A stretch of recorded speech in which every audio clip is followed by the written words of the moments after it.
Hello. Computational Methodologies is focused on experimental validation of gas-cooled reactor simulations. High-quality data is needed for the validation of system and computational fluid dynamics models of high-temperature gas-cooled reactor phenomena. Phenomena of interest have been identified as those relevant to core safety and performance, but the data is insufficient to allow validation of models and codes. Specifically, the phenomena of interest includes air and water ingress, core heat transfer, plenum-to-plenum heat transfer by natural circulation, heated two-component stratified flow in the outlet plenum, bypass flow between fuel or reflector blocks, dust and fission product transport in the reactor coolant system, and the performance of reactor cavity cooling systems in the cooling of the pressure vessel.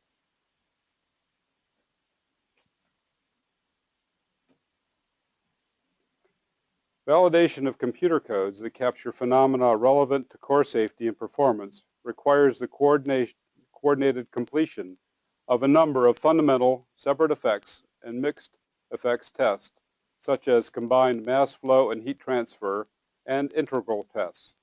These tests must be properly scaled to reproduce the thermal fluid conditions bounding a gas-cooled reactor under normal and accident scenarios. Because integral testing facilities are generally large, long-term investments, they are beyond the scope of any UP awards. However, several facilities have been built using other sources of funding.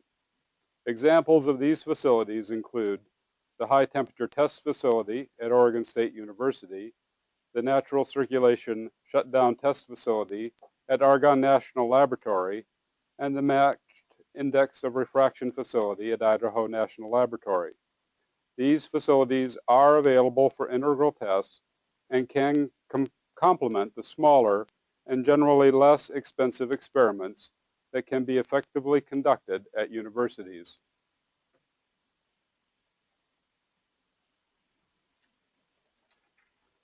Proposals are sought that will fill the gaps in the data needed for high-temperature reactor code validation with appropriately scaled experiments, especially experiments that complement those that have been or can be conducted at the facilities that I just mentioned. Additionally, you may propose to use other suitable integral facilities not identified here.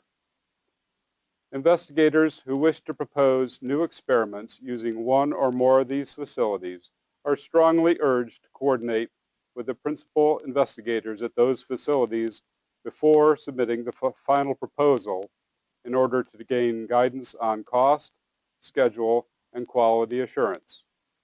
If you do submit a full proposal, I assure you that I do look at your cost estimate to ensure that you have planned to coordinate your effort.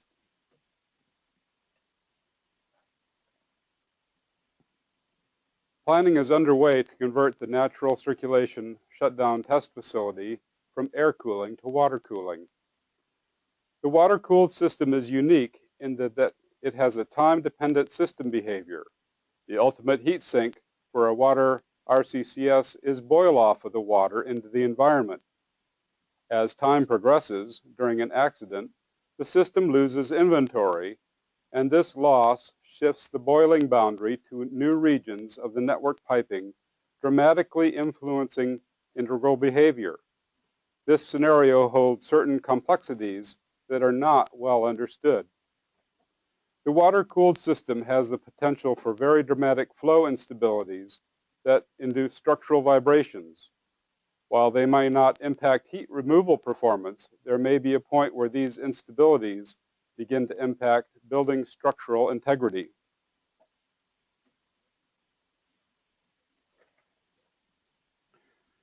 Regarding the current state of the reactor cavity cooling system, the testing for the air-cooled system continues.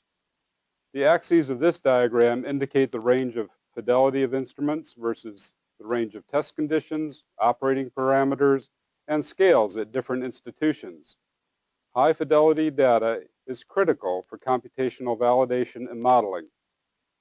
Overall, instability studies remain important, given the inherent sensitivities of natural circulation systems, minor perturbations can lead to a wide array of instabilities.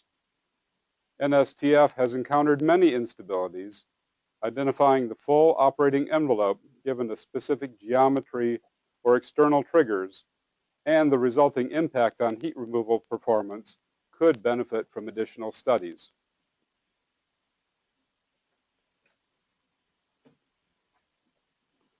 Experimental investigations must be conducted in conjunction with pre-test and post-test simulations using system, computational fluid dynamics, or other suitable codes. Emphasis on this work scope is on the generation of high-quality experimental data that can be used for the validation of different analysis codes rather than the development of these codes.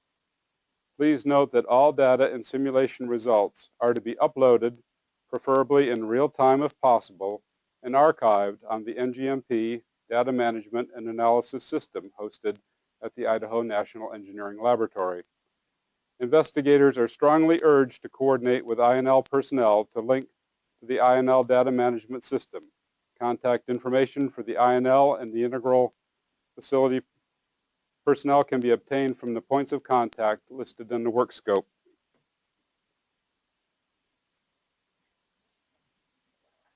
In summary, a range of supporting, scaled, fundamental, separate, and mixed effects experiments are needed.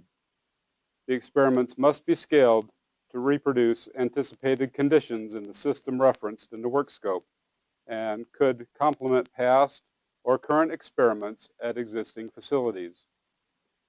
Your work must be accompanied by pre- and post-test analysis. New measurement techniques are encouraged. All validation and verification work must be performed using NQA-1 2008 and the 2009 NRC accepted paragraphs on quality assurance practices. Thank you.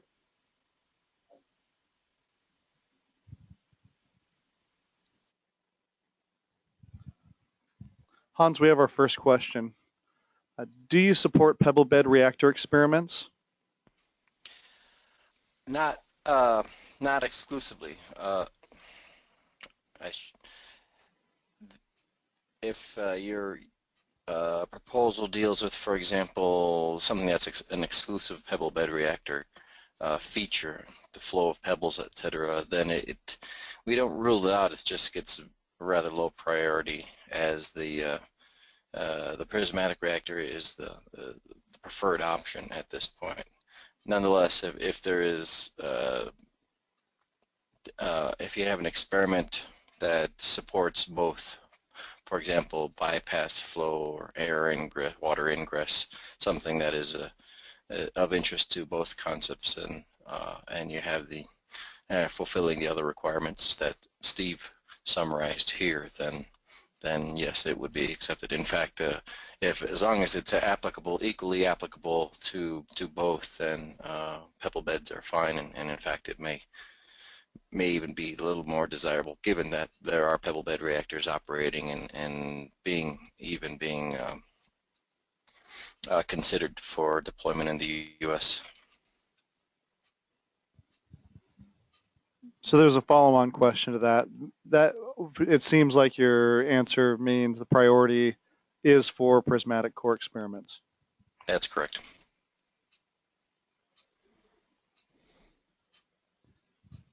Do proposals have to include one of the ANL, OSU, or INL facilities? No.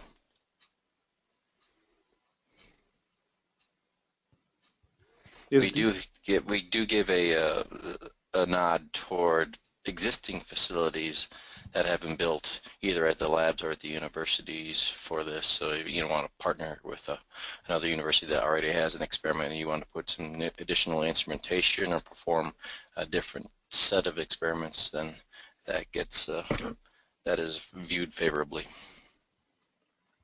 Is DOE interested in experiments performed at foreign facilities such as the HTTR in Japan? A few foreign facilities. For example, the HTTR is one in which the DOE has a bilateral agreement to perform joint HTR technology development. And in fact, we are looking, like, for example, at using HTTR as a test bed for new high temperature reactor instrumentation. There are a possibility, if you have an experiment or some sort of measuring device or technique that is best tested at an existing reactor facility, I would go so far as to say that Japan Atomic Energy Agency would welcome discussions on that, and we would be happy to broker that. We are now, for example, engaged in a series of tasks and experiments with JAEA, joint tasks and experiments with JAEA that would involve some of their facilities, that reactor specifically, and some of our NEA funded facilities such as the HTTF. Now other ones, for example, if there's just an experiment at some institution in Eastern Europe, for example, it is a little bit more difficult because we may not have an agreement, thus not be authorized to deal directly with that country, and that facility and experiments would have to undergo some sort of qualification, NQA1 related qualification, such that the data would be of useful to us. So it's very much specific to the country and the facility in question. Should all proposed experiments be at integral scale? No, absolutely not. Fundamental separate effects. If you look at what we've done in the past, part of the NGMP program, which is now the ART HTR program, we have a validation pyramid, which implies quite a large number of separate effects, fundamental effects, and a fewer number of mixed effects experiments, and then integral effects are just a few at the top of the pyramid. For example, we have conducted CFD, isothermal CFD experiments at the INL mirror facility with bypass flow. The next logical step there would be heated non-isothermal experiments to capture that effect in there, and there's plenty of room for that level of data.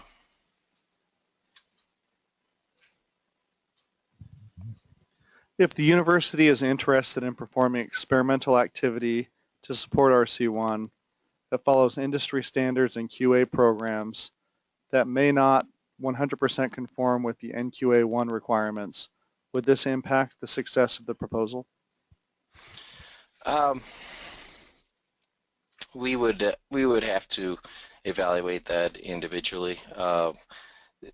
The arrangement with the universities through the NEA program right now is that we don't have a hammer that we can hold over and say thou shalt follow NQA1. In our opinion, it makes it much more desirable, and that the data that you generate will live far beyond just the journal that is published on the experiment, and it'll actually be included in the broader database of experiments and data that can be used for validation and code qualification and so on by whatever, the vendor, the NRC, and so on. So yes, we do favor a good quality program, and the INL stands ready to help set up such effort at the university. But if you are following a quality assurance program that is recognized by industry, then we would take that into consideration. As a side note, any specifics that you may need to discuss with Hans or Steve, you are able to do that before the pre-application is submitted. So if there's any clarifications you need on these questions, you can submit them to nup@inl.gov or to the federal or technical points of contact directly. Next question. Do you have any requirements of what codes the proposal should use for preparing the experiments? None. The objective of the RC1 call is to provide data that can be used generically by whomever is developing a code or using a code. That could be a system code, could be CFD, could be high fidelity multiphysics, for example. Certainly some types of data and experiments are better suited to different types of codes and their capabilities, but no, we do not look for specific. We're not looking for specific code analysis. How much of the V&V components will we need in addition to performing experiments? Is the intention of the scope to just provide experimental data or to do something more? Well, a minimum requirement is to provide experimental data. If you can demonstrate, for example, that you are validating a model of your experiment with this, and that is viewed favorably, that we encourage that as well. It's just that code validation with data that was already in existence is given somewhat lower priority. Is there a list of other facilities not mentioned in the app or in the presentation that are available to universities? Unfortunately not. You can do some searching if you have access to publications by past NEA performers. For example, the interesting facility that was built at City College of New York by Professor Kawaji that may be available by talking to him. But do we have a list of facilities around the country that might lend themselves? I wish we did, but at this time we do not. And it's questionable whether we could actually publish it if it is not actually part of a DOE facility. For air and water ingress, what specific phenomena and related data do you need?